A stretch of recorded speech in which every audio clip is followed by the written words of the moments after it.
Yeah.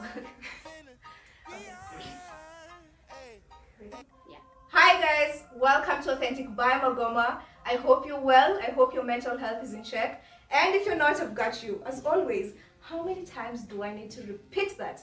If you're new here, this is a platform that informs, enlightens, and entertains.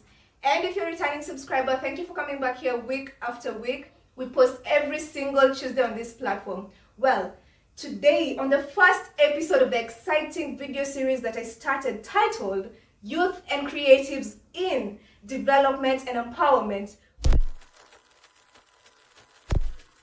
we have a guest here today. We're going to have her walk us through the conversation, a conversation that everyone must listen to on this day. So my name is NAINI LANKAS. I work as a programs manager at Agribusiness and Environmental Focus for Africa.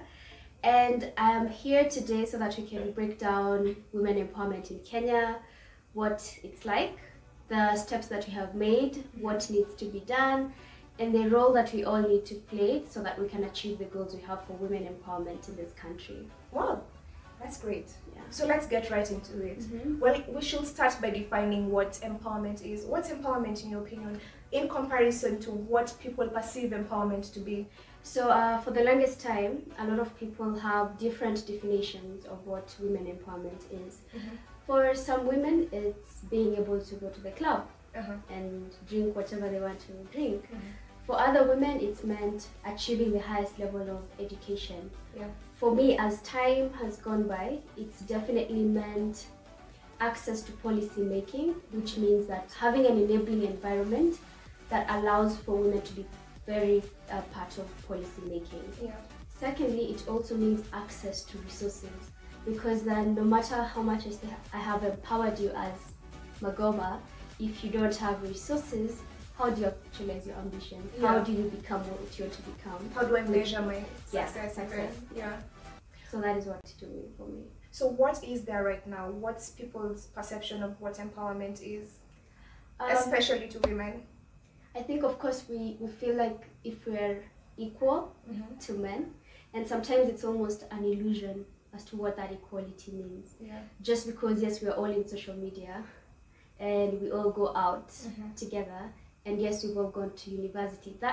All those are forms of empowerment, but that's just part of the journey. Yes. Because then in reality, when you go job hunting or when you're starting up or setting up things, when you walk into boardrooms, then you realize that the majority are men. Yeah, there's some form of bias Yeah. when we're getting serious about it. When it boils down to the reality, then Kenya is still a very patriarchal society. Yeah. And you will be told things like, but we have women reps, right? But do they For make each policies? county. Exactly. Like what are their job descriptions?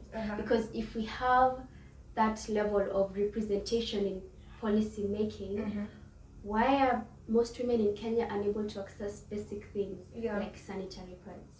Credit. Yeah. So at policy level, it's a problem. Why is it that till today in Kenya, it's such a struggle to prosecute sexual assault cases? So many women are not coming out because they know they're not going to get justice. Yeah. So it's almost like you have power, but it's an illusion, because then It's very theoretical, but when it comes down to practice, it's quite questionable. For example, do you guys know that apparently when married, you cannot accuse your partner of rape in marriage? We all understand that rape is anything, rather anything sexual that's not consensual. So why do we have such theoretical definitions of empowerment, but when it comes to practical things, we're still a little bit behind? I mean, if you were to compare our country, Kenya, in comparison to other East African countries, especially because they're the ones that are close to us, or other African countries, we are empowered. But very many things are very theoretical. However, practically, it's questionable. Here's the reason why. Just an icebreaker for you guys. We all know of Kamene, and I mean, we love her. Recently, she posted a video on her Instagram page talking about these two women, these very beautiful and intelligent women that she saw. And since they were dressed from head to toe by a particular person, by a particular man, they were not financially empowered. So this person was disrespecting them, and she could not do anything about it because these people do not have anything to their names. How do you start telling someone that this is not right, yet that particular person dressed you from head to toe? So the whole point was, be a product of your own hard work. And what do you think about that? I think for me, every time I hear a story like that, it's a reminder that we are taking steps backward. Yeah. We cannot fight for women empowerment and say that we want to be in the same working position, we want to own businesses like men, then get to a place where like, oh, but guess what? You need to give me money for my hair, you need to buy me a car, you need to pay my rent. It beats the purpose of the whole battle for empowerment. We're saying we are fighting for women empowerment so that you can be able to do things for yourself. If your parents paid school fee to go up to university level, the automatic expectation after that is that you get out here and work hard to get your own things. Yes. Because there's a time in this country where the level of girl child enrollment in school was very low. Very low. So even going to school in itself is a form of empowerment. But we can only move to the next level if we take advantage of the opportunities already available to us in the first place. But then, you know, most women and young people, especially the youth, because this is for the youth, we claim that, me being a victim of this, we want the soft life, but at what cost is this soft life? Are you willing to work hard for it? Have you executed the plans to attaining and achieving that soft life? On the conversation of soft life, I think social media has probably brought this kind of image where people assume that for you to get resources, it has to be at a young age. While the reality about wealth and anything sustainable is you build it over time. Nothing happens overnight. I know that maybe in Nairobi and maybe in Kenya there's a culture of get rich very quickly. But then that's not honest money. That is not reality. In the world, if you look at any sustainable or any big business or whatever, you see that it took time for people to get to where they got to. So it's important to measure yourself with the stage that you're in. I don't expect 23-year-olds to be driving Range Rovers, honestly. It's not a realistic expectation to set for people. So don't kill yourself and don't do things that will compromise yourself and destroy your future because you have to drive a Range Rover at 23. I think the one thing that I struggle with is, how does empowerment look like to a woman and to a man? Is there a particular way that empowered people dress? Is there a particular, you know, the other thing about social media is there's a trend of body positivity. I am pro body positivity, but sometimes you look at the things that are being posted and you're like, is this really body positivity, or are we looking for likes out here?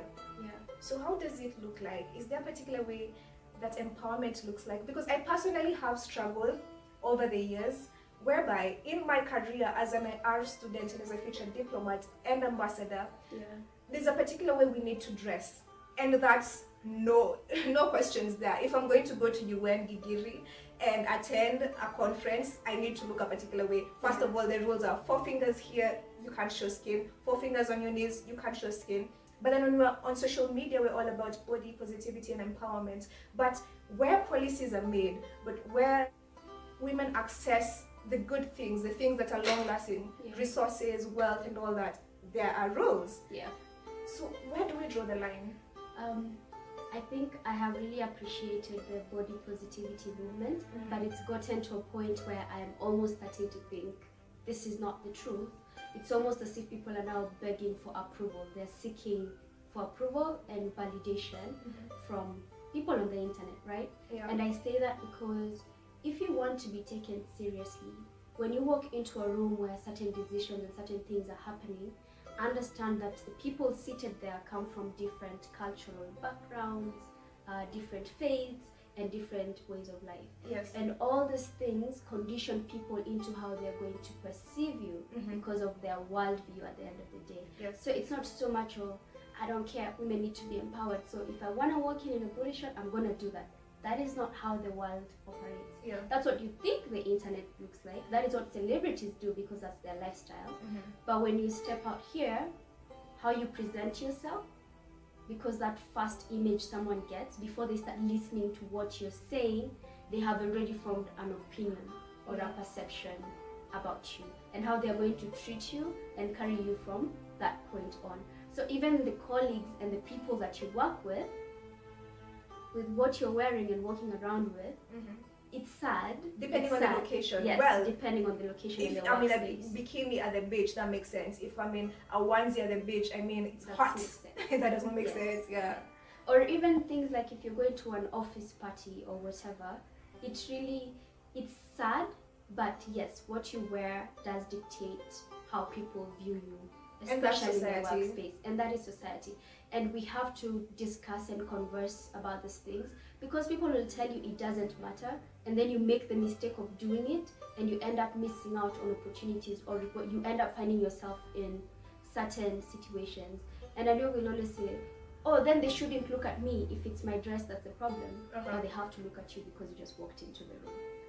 That's true, they do have eyes. Yeah. So, NAINI, what steps have women taken in empowering us? Because the women who came before us, and they couldn't sit down with men and have a conversation. I mean, we've come a long way. We've got to appreciate that they were educated, but we need to take it a step further. Yeah. So what can we do about it? And what role do men have to play in all this? Okay, so first, I'd like to highlight the steps. So in Kenya, a lot, honestly, has been done to bring women empowerment to almost becoming a reality. When I think of women empowerment, I think a lot about Wangari Maathai, you know, the journey that she had to take, and how that fight for her meant that the rest of us at this age are starting the fight at a different stage. Yeah. So if she got us to at least 60 to 70%, we're picking up from a place where if we go and protest right now, they're not going to pull out hair from our heads. So there was that campaign where chiefs were being expected to make sure that girls go to school. But speaking of KCC, does our education system really empower us to think? 844 that it gives a very familiar path to everyone. Yeah. Then once you complete it, you realize, oh, the world is very complex. When people have been taught to think critically, especially, you realize that people provide different solutions to problems, think positively, the power of the mind. And I do see the government trying to address that with CBC. Yes. The struggle with CBC, however, is then our reality of where we are as a nation.